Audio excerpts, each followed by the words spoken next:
Genshin has many special and unique characters, from Ben the Unlucky to the Princess Official. But today, we're going to turn towards Liyue for this video, and I have found a character that's definitely interesting. Here, let me give you a breakdown. She's one of the best chefs in Liyue, has a gift from the gods, has a friend who's an ex-god, and has a teacher who's an adepti. The thing is, this character's just a kid. Now you may be asking, who the heck is this person? Well, unless you've already guessed it, today I'm basically gonna read about Liyue's young prodigy chef, aka Xiangling. Honestly, Liyue is my favorite region in Genshin, so I'm kinda excited to make this video, so enjoy! Part 1. Trivia. Here's a little interesting name translation. Did you know that Xiangling's name translates to fragrant water caltrop, which is a type of water chestnut that is eaten during the Mid-Autumn Festival because it's said to bring you good luck. Her constellation is named Trula, which means little ladle in Latin. Geez, try saying that 3 times fast. When it comes to a little bear friend, Guoba's name means scorched rice, which is a type of snack in China. Xiangling named Guoba after her favorite childhood snack, which is called Jue Yun Guoba, which is an actual food you can cook in-game. Also, did you know that Guoba's real name is Marchosius, aka the Stove God, which is probably named after the demon Marchosius? Which is, definitely different from the name Xiangling gave them. Honestly, this bit of trivia surprised me. Did you know that Xiangling appears in the commission quest? The quest season is called the Gourmet Supremo's Breakthrough Thinking, which is a quest you can find in Inazuma. Now that we're done with the trivia, let us now take a look into Xiangling's backstory. Part 2. Character Details. Coming! Here's your stir-fry fillet, and your more meat, and fried radish balls as you ordered. In Liyue, there's a place called Chihu Rock, and there stands a restaurant known as Ramen Restaurant. One must remain focused if they want to keep moving forward on the bustling streets of Liyue. Unsuspecting newcomers to this place are often lured away by wonderful culinary aromas or lead to peek inside stores by curious sounds. Xiangling, who is both chef and waitress at the restaurant, delivers steaming delicious dishes to the tables. Sit anywhere you like! I can make whatever you want even if it's not on the menu.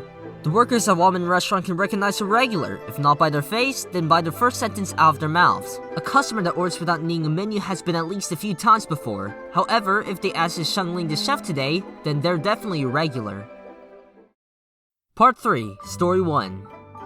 Xiangling has destroyed many a wok in her time. Either the inside will become irreversibly charred from the heat of a pyro slime, or cracks will appear due to flash freezing from a mist flower. Or, at some step in Xiangling's unconventional cooking process, a small-scale explosion will reduce it to scrap metal. After some heavy consideration on the part of Xiangling's father, he ultimately decided not to banish his daughter from the kitchen despite the destruction she caused. As reckless, imaginative, and uninhabited as she may be, it's exactly these traits that led her to create her most successful dishes. Maybe this isn't so bad, he tried to convince himself. Suffice to say that payment for a new wok is a regular feature of the restaurant's monthly ledger. Wow, off to an interesting start. I guess this just shows how much passion Xiangling has when it comes to cooking, to the point where not even her cooking tools can keep up. Part 4. Story 2.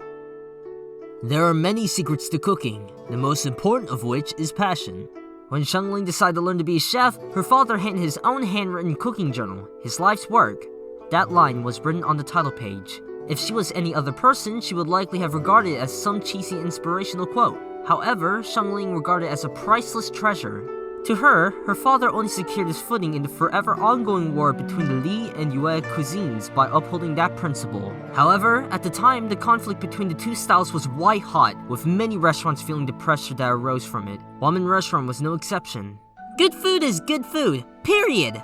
The monopoly on luxurious ingredients such as matsutake and crabs infuriated Xiangling, her anger response to which was to take over in the kitchen. It was time for her to build upon the foundations her father gave her and make some changes. I'm gonna make super delicious dishes out of any ingredient! Wait, so you're telling me that these two restaurants are named after the region? Wow, I did not know that. The more you know, I guess. Part 5. Story 3. Xiangling's liveliness is disastrous for the hilichurls of Jueyun Karst. They one day awoke to find their fighting clubs gone. Of course, the Flor and Dihua March did not fare any better. After all the work she put in, she finally created some new recipes such as Hilichurl Club BBQ fish and horsetail sticky rice and meat. Oh god, what? She never created anything new, she just stuck to the recipes of her predecessors. One must break with common conception if they are to carve their own path. When Xiangling finally created her crowning achievement, the chef's special cold dressed fowl, her father paid the price needing to resort to simple white congee for 2 days following. Mint and ginseng flour seem to induce diarrhea.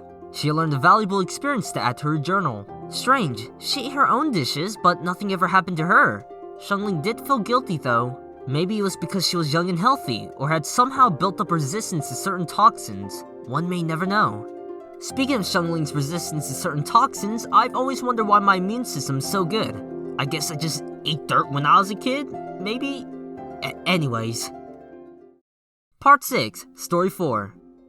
Whenever a customer asks what exactly was the perplexing creature that follows Xiangling around is, she tells them the story. There was a sudden downpour one day when Xiangling was on her way to fetch some violet grass. Halfway there, she was already tired and hungry. She stumbled into a cave and came across a strange shrine. So she sat down by the shrine and took out 2 pieces of spicy cornbread. She gobbled down one, but left the other one on the shrine, intending to eat it a little later, but then promptly fell asleep. When she woke up, the other spicy cornbread was gone, and the mysterious creature was sitting in front of her, staring. Was it good? It nodded. More? She took out some jerky from her backpack. The mysterious creature nodded once again. This is how Xiangling made a new friend. It seemed to be drawn to Xiangling's cooking, as the creature started following Xiangling around wherever she went. Xiangling named it Guoba after her favorite childhood snack. For those who don't know, there's an event that surrounds Guoba's backstory, but this video is about Xiangling, so, you look it up. Part 7, Story 5. After sampling every dish there was in Liyue, Xiangling's culinary skills drastically improved. Her specialty spicy dishes earned the praise of even her father, a veteran chef with over 2 decades of experience. She created her unique and complex flavor profile through a generous helping of chili peppers mixed with fruits and herbs for an increased aroma. She also created what became the signature dish of Wanmin restaurant, blackback perch stew, which combines the richness, color, and strong flavors of Li cuisine with the fresh aromas and nutritional content of Yue cuisine. Some have tried to copy her recipes, but try as they might, they can never quite reproduce the way her cooking tastes. Braise fresh violet grass overnight. Dry, then grind to a fine powder. Sprinkle to any dish for an aromatic boost. This is one of Xiangling's secret recipes, arrived at through a painstaking process of trial and error. In Xiangling's case, that means countless bouts of diarrhea, countless bruised knees bashed on rocky cliffs, and countless wasted potfuls of food that didn't quite turn out as expected. Bro, what's with Xiangling and her causing diarrhea? This is the 2nd time this is mentioned. No wonder Xiangling doesn't want to eat any of your dishes. Part 8, Xiangling's Map. The map of Teyvat is lined with dense notations in various colors, and if you read closely, you can find the places where Xiangling has been and where she intends to go in future. The shellfish of the shallows around Guyun Stone Forest are unmatched in their freshness. They say that here be sea monsters. Sea monster meat tastes great. She'll look for beta to go find another one. Will steaming them with eggs make them taste better? There's a dragon in Mondstadt? Great! I just need 3 days of provisions to get there. Flowberries are sweet. Lots here. I'll bring a basket, take some back, see if they'll grow. The Mondstadt restaurant's satay matsutake is way too luxurious. They should just sell the matsutake. Ooh, what if I fry some with Dueyun chili? Sounds good already. Might as well borrow a kitchen tomorrow and give it a go. Haven't found a dragon yet. Am I in the right place? Wait, so you're telling me Xiangling is willing to eat a sea monster like Haishen and a dragon like Dvalin? Honestly, that doesn't sound so bad. Part 9, Vision. You can make something super delicious out of any kind of ingredient. Xiangling earned the approval of a vision by shouldering this ideal in a wholehearted and unreserved manner. Even when she would make dishes that could be called horrifying, her desire to keep trying to match ingredients would never waver. Ugh, Qingxin fried lizard's actually kinda bad. I think lizards should just be stone grilled in future. Slime fried rice is also rather ordinary. Maybe we'll try putting mushrooms in the slime jus next time. Though her friends fell around her during her epic battles with the taste of her dishes and advised her to turn back, Xiangling never stopped thinking about how to turn these special ingredients into delicious food. In Xiangling's innocent and persistent heart, as long as they were not poisonous, there were no good or bad ingredients. Her vision, after all, proves that even the gods approve of such thinking. You know, now that I think about it, all of the vision bearers that I've learned about so far are either really dedicated to what they like, or are weird. Xiangling being the mixture of the two, but hey, I guess that what makes her so unique. Well, that's all there is for Xiangling's backstory. Honestly, I kinda went to her story blind, so learning about how she does her cooking was kinda fun. Honestly, I would like to learn how to cook one day, but I don't think I'll do what she does.